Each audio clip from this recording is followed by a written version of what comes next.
సంబంధించిన ఆహ్, ప్రాబ్లమ్స్ అంటే హై బీపీ గాని, లో బీపీ గాని, హై బీపీ గురించి మనం మాట్లాడడం జరిగింది ఇంతకుముందు. హై బీపీకి కారణం ఆర్టీరియల్ కాల్సిఫికేషన్ అని ఆర్టరీస్ కొంచెం కొంచెం కొంచెం కాల్సిఫై అయిపోయి ఆర్టరీస్‌లో ఉండాల్సిన అంటే ఆ సాఫ్ట్‌నెస్ గాని, ఆ సపుల్‌నెస్ గాని లేనప్పుడు ఆహ్, హై బ్లడ్ ప్రెషర్ వస్తుంది అని చెప్పడం జరిగింది. కరెక్టే.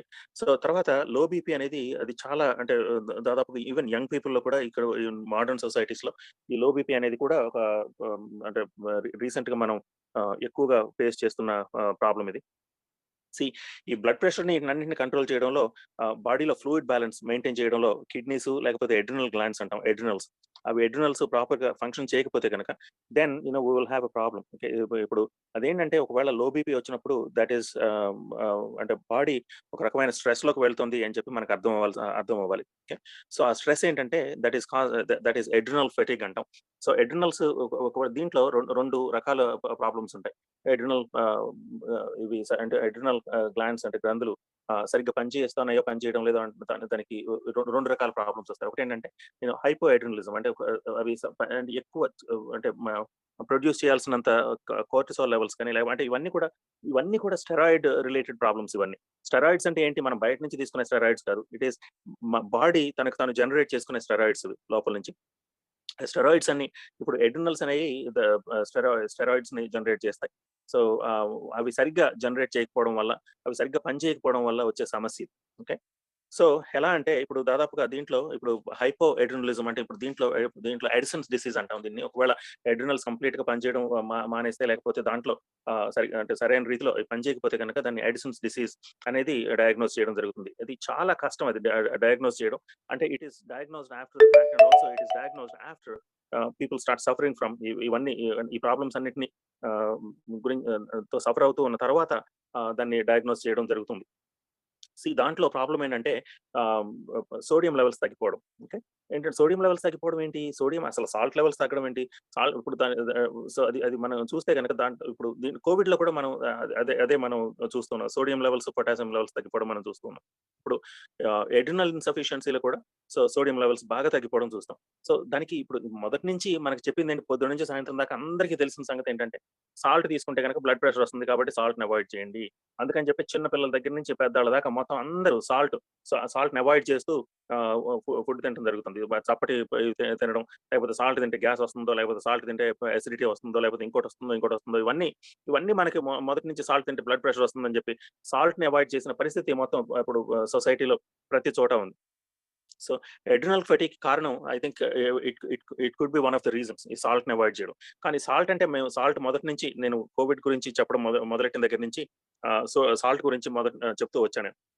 సాల్ట్ తీసుకోమని చెప్పి. And salt water, lemon, salt water. ఎందుకంటే that is such an important intervention. ఎందుకంటే సా సాల్ట్ సరిగ్గా తీసుకోగలిగితే గనక అడ్రినల్ సరిగ్గా పనిచేయడం మొదలెడతాయి. ఓకే. సో, ఆ తర్వాత దాని బాడీకి కావాల్సిన కార్టిసోల్ లేకపోతే బాడీకి కావాల్సిన స్టెరాయిడ్స్ అంటే ఇప్పుడు అడ్రినల్స్‌కి తెలిసినంత బాగా మనకు బయట నుంచి ఇచ్చే వాళ్ళకి లేకపోతే బయట నుంచి తీసుకునే వాళ్ళకి తెలీదు. మన అంటే ఎంత కరెక్ట్ ఇప్పుడు ఎడిసన్స్ డిసీజ్‌లో మనం ఇచ్చేదేంటంటే దాదాపుగా ఇప్పుడు ఇదేంటి కార్టికోస్టెరాయిడ్స్, మినరలోకార్టికాయిడ్స్ ఈ 2 ఇచ్చి కరెక్ట్ చేయడం జరుగుతుంది. కానీ అది లైఫ్ లాంగ్ తీసుకునే ట్రీట్‌మెంట్ అది. సో, ఇప్పుడేంటంటే వాళ్ళలో ఆల్‌మోస్ట్ క్రానిక్‌గా ఈ లో బ్లడ్ ప్రెషర్ ఉండటం ఇది మనం చూస్తూ ఉంటాం.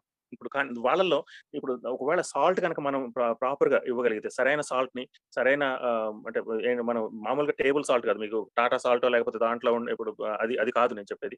కానీ సాల్ట్ ఏంటంటే హిమాలయన్ పింక్ సాల్ట్ గాని లేకపోతే మంచి సీ సాల్ట్ గాని, మంచి సీ సాల్ట్ అంటే ఆహ్, అంటే పొల్యూటెడ్ సీస్ నుంచి తయారు చేసిన సాల్ట్ కాదు. అందుకని చెప్పి హిమాలయన్ పింక్ సాల్ట్ ఏంటంటే ఇది ఏన్షియంట్ సీ బెడ్స్ నుంచి అంటే క్రిస్టలైజ్ అయిన సాల్ట్ ఇది దాదాపు చాలా కొన్ని కొన్ని వందల సంవత్సరాల క్రితం అలా అంటే గనుల్లో అంటే క్రిస్టలైజ్ అయిన సాల్ట్ ఏంటంటే అప్పట్లో ఇప్పుడు ఓషన్స్ పొల్యూటెడ్‌గా లేని టైంలో తయారైన సాల్ట్ అది. సో, అందుకని చెప్పి హిమాలయన్ పింక్ సాల్ట్‌ని అంతా ఎంఫసైజ్ చేస్తూ ఉంటాను నేను. సో, హిమాలయన్ పింక్ సాల్ట్ గనక మనం రోజు వ వాడడం మొదలెడితే బ్లడ్ ప్రెషర్ స్లోగా నార్మలైజ్ అవ్వడం మనం చూస్తాం. సో, ఒక చిన్న అడ్రినల్ కాక్టెయిల్ అని చెప్పి నిన్న మెన్షన్ చేశాను. అదేంటంటే దాంట్లో ఒక పని చేయండి మీరు. ఒక ఒక గ్లాస్ నీళ్ళలో ఒక క్వార్టర్ టీ స్పూన్, ఒక పావు teaspoon Himalayan pink salt తీసుకొని, ఆ తర్వాత దానికి ఇంకొక హాఫ్ గ్లాస్ కానీ, ఒక గ్లాస్ కానీ కోకోనట్ వాటర్ యాడ్ చేయండి. ఓకే. యాడ్ చేసి సో కోకోనట్ వాటర్ ఒక గ్లాసు, మామూలు గ్లాస్ ఒక వాటర్ ఒక నీళ్ళు ఒక గ్లాసు తీసుకొని దానికి అంటే ఒక గ్లాస్‌కి ఒక క్వార్టర్ టీ స్పూన్ అంటే మొత్తం ఈ 2 గ్లాసులు కలిపి ఒక హాఫ్ టీ స్పూన్, ఒక సగం teaspoon Himalayan pink salt add చేయండి. యాడ్ చేసి దాంట్లో మన దగ్గర తులసి ఆకులు ఉంటాయి కదా! తులసి ఆకుల రసం ఒక స్పూన్ తులసి ఆకుల రసం కలపండి. So thought is the adrenal cocktail. So that you need to రోజు మార్నింగ్ గనక దాన్ని సరిగ్గా తీసుకుంటే ఒక గ్లాసు, 2 గ్లాసుల తీసుకుంటే గనక ఓకే. యూజువల్‌గా ఈ లో బ్లడ్ ప్రెషర్ సమస్య ఉన్నవాళ్ళు, ఎడ్రినల్ ఫెటిగ్ ఉన్నవాళ్ళు they will recover from this. Okay. So మీరు ఇప్పుడేంటంటే దీని గురించిన ఇంకా డీటెయిల్స్‌లోకి నేను ఇంకా వెళ్ళను. ఎందుకంటే టైం కూడా లేదు. బట్ ఇప్పుడు ఏంటంటే సాల్ట్ గురించి మీరు భయపడొద్దు. సాల్ట్‌ని యాడ్ చేయండి. ఒకవేళ మీకు బ్లడ్ ప్రెషర్ ఉంటే గనక బ్లడ్ ప్రెషర్ మానిటర్ చేసుకోండి మీరు. దాంతో మంచి సాల్ట్‌ని యాడ్ చేయండి. ఏది ఇప్పుడు మామూలు టేబుల్ సాల్ట్ వద్దు. మంచి సాల్ట్‌ని యాడ్ చేయండి. యాడ్ చేసి బ్లడ్ ప్రెషర్‌ని మానిటర్ చేసుకుంటా ఉండండి. I think in most cases your blood pressure may even come under control. Okay. ఇది ఒకవేళ హై బ్లడ్ ప్రెషర్ ఉంటే వైటమిన్ K2 వేసుకోవడం, వైటమిన్ డి కరెక్షన్ చేయడం, వైటమిన్ K2 వేసుకోవడం, హై ఫ్యాట్ డైట్ అంటే నెయ్యి ఎక్కువ తీసుకోవడం. Okay.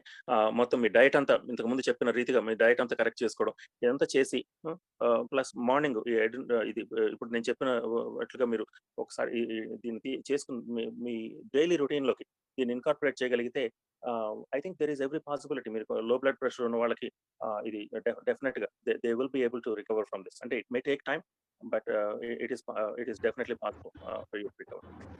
Okay Prakash. That's all I have Uh, uh, uh, Water. A pink salt of half spoon. Yeah! And half tulsi spoon leaves చాలు. 3 or 4. Prakash ఒక half lemon squeeze చేయండి దీంట్లో. మర్చిపోయాను దాన్ని. తులసి ఆకులు అవి క్రష్ చేయాలనా అది? యాహ్! క్రష్ చేసి ఒక స్పూన్ రసం, తులసి ఆకుల రసం.